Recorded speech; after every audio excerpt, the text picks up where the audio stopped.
BP online academy 99-এ সবাইকে স্বাগত জানাই। ভিডিও শুরুতেই তোমরা বুঝতে পেরে গেছো ঠিক যে আজ আমরা কি বিষয় নিয়ে আলোচনা করতে চলেছি। হ্যাঁ, ঠিকই বুঝেছো। আজ আমরা আলোচনা করতে চলেছি একাদশ শ্রেণীর বাংলা সাজেশন নিয়ে। তার মধ্যে আছে বিড়াল প্রবন্ধ, সাম্যবাদী কবিতা আর ভারতীয় কবিতা চরণ কবি।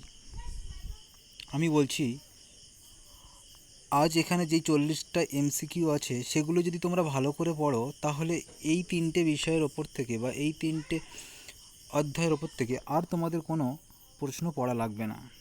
তবে যদি ভিডিওটি ভালো লেগে থাকে তাহলে অবশ্যই বন্ধুদের কাছে শেয়ার করো এবং কমেন্ট করো, জানাও যে কেমন লাগলো ভিডিও।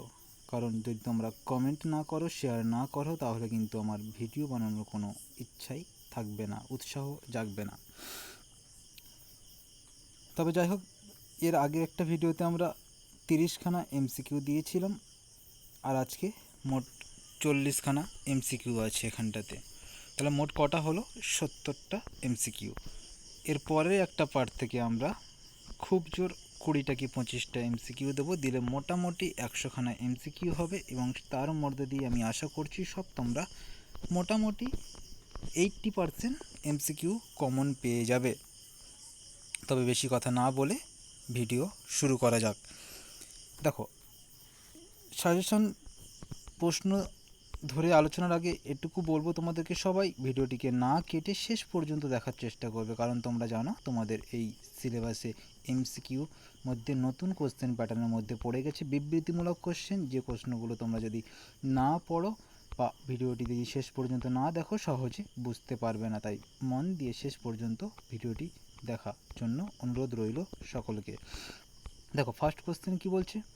কমলাকান্তের দপ্তর প্রসঙ্গে কোন বিদেশি রচনার উল্লেখ পাওয়া যায়? Answer, D Quincy the confession of an English opium এটার। সেকেন্ড কোশ্চেন কি বলছে? মার্জার কি উদরস্থ করেছিল? উত্তর, প্রসন্নের রেখে যাওয়া দুধ। তারপর বলছে, হঠাৎ কিছু বুঝতে পারলাম না, কমলাকান্ত কি বুঝতে পারেনি? উত্তর হবে মিও শব্দটির অর্থ। তারপর বলছে কি করলে কমলাকান্ত মনুষ্যকুলে কুলঙ্গার হিসেবে বিবেচিত হবেন? উত্তর হবে চিরাগত প্রথার অবমাননা করলে। দেখো, এইগুলো তো তোমরা পড়লেই খুব সহজে বুঝতে পেরে যাবে, তাই আমি আর ধরে ধরে আলোচনা করছি না। যেগুলো আলোচনা না করলে নয় সেগুলি হলো বিবৃতিমূলক প্রশ্ন। দেখো, এগুলোকে খুব ভালো করে দেখে নাও। ফার্স্ট বিবৃতি কি বলছে? যে মানুষের জ্ঞানের অভাব আছে। বিবৃতি টু কি বলছে?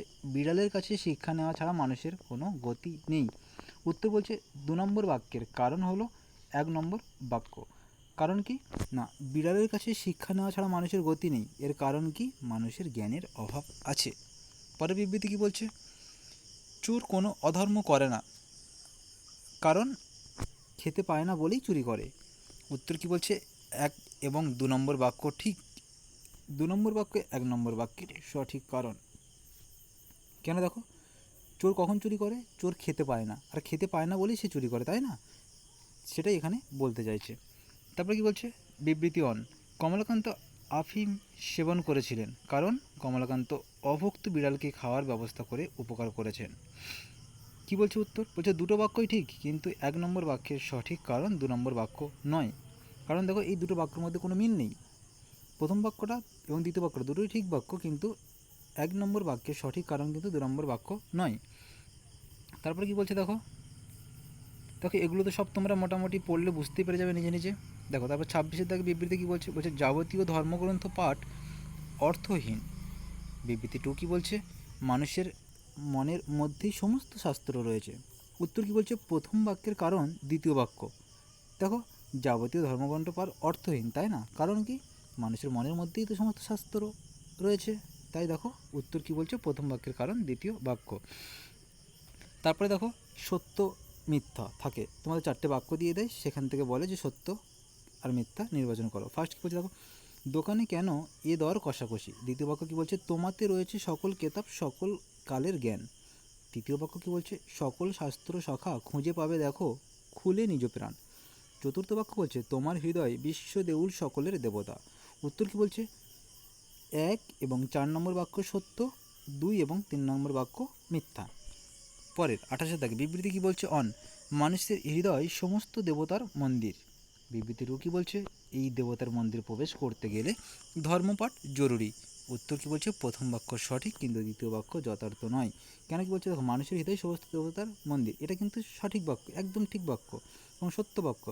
দ্বিতীয়টা কি বলছে, এই দেবতার মন্দিরে প্রবেশ করতে গেলে ধর্মপাঠ জরুরি। দেখো তোমার এই দেবতার মন্দিরে প্রবেশ করতে গেলে ধর্মপাঠ তোমাকে করতেই হবে বা জানতেই হবে এমনটা তো নয়, তাই এই বাক্যটা সঠিক নয় বা যথার্থ নয়। তারপরে দেখো আবার কি বলছে, সত্য মিথ্যা বলছে মানুষের মধ্যেই রয়েছে সকল কালের জ্ঞান। দ্বিতীয় বাক্য কী বলছে, যুগাবতাররা প্রকৃত তীর্থক্ষেত্রে বিরাজ করেন। তৃতীয় বাক্য বলছে কি, পুঁথির মধ্যেই দেবতা ঠাকুরকে খুঁজতে হবে। মানুষের হৃদয় দেবতার বিশ্ব দেউল। কি বলছে, প্রথম আর 4 নম্বর বাক্যটা সত্য, দ্বিতীয় আর তৃতীয় বাক্য কি মিথ্যে। 30 দাগে বিবৃতি কী বলছে, কবি জনতার মাঝখানে শ্বাস ফেলেন। বিবৃতি 2 কী বলছে, কবি নির্জনতা পছন্দ করেন। উত্তর কী বলছে, প্রথম বাক্য সঠিক বা ঠিক, দ্বিতীয় বাক্য ভুল। কারণ দেখো কবি জনতার মাঝখানে শ্বাস ফেলেন, এটা কিন্তু ঠিক, এটা কবিতার লাইন এবং এটা তোমরা জানো। দ্বিতীয় বাক্য কী বলছে, কবি নির্জনতা পছন্দ করেন, এই বাক্যটা কিন্তু একদমই ভুল বাক্য। 31 দাগে বিবৃতি কী বলছে, ফাঁসির মঞ্চ মিলিয়ে যাচ্ছে মাটিতে। দ্বিতীয় বিবৃতি কী বলছে, ভারসাম্য রক্ষার প্রয়োজন ছিল। উত্তর কী বলছে, প্রথম বাক্যের কারণ দ্বিতীয় বাক্য, এটা একদম সঠিক। বলছে ফাঁসির মঞ্চ মিলিয়ে যাচ্ছে মাটিতে, কারণ কি, ভারসাম্য রক্ষার প্রয়োজন ছিল। তারপরে দেখো আর খুব একটা বিবৃতি নেই এবং যে প্রশ্নগুলো আছে আমি আশা করছি তোমরা খুব সহজেই পড়ে নিতে পারবে এবং বুঝতেও পারবে। এবারে দেখো, যদি তোমরা এই ভিডিওটির বা এই ভিডিওর যে সাজেশানটা দেওয়া আছে তার যদি পিডিএফটা পেতে চাও, তাহলে তোমাদেরকে কি করতে হবে, আমাদের ডেসক্রিপশন বক্সে টেলিগ্রাম চ্যানেল লিঙ্ক দেওয়া আছে, সেখান থেকে টেলিগ্রাম চ্যানেলে যুক্ত হয়ে যাও এবং সেখান থেকে তোমরা এই সাজেশানের পিডিএফটি কালেক্ট করতে পারবে। আর প্রচুর পরিমাণে যদি ভিডিওটি ভালো লেগে থাকে বন্ধুদেরকে শেয়ার করো, যাতে আমি এই ভিডিও বানানোর জন্য আরও উৎসাহিত হই।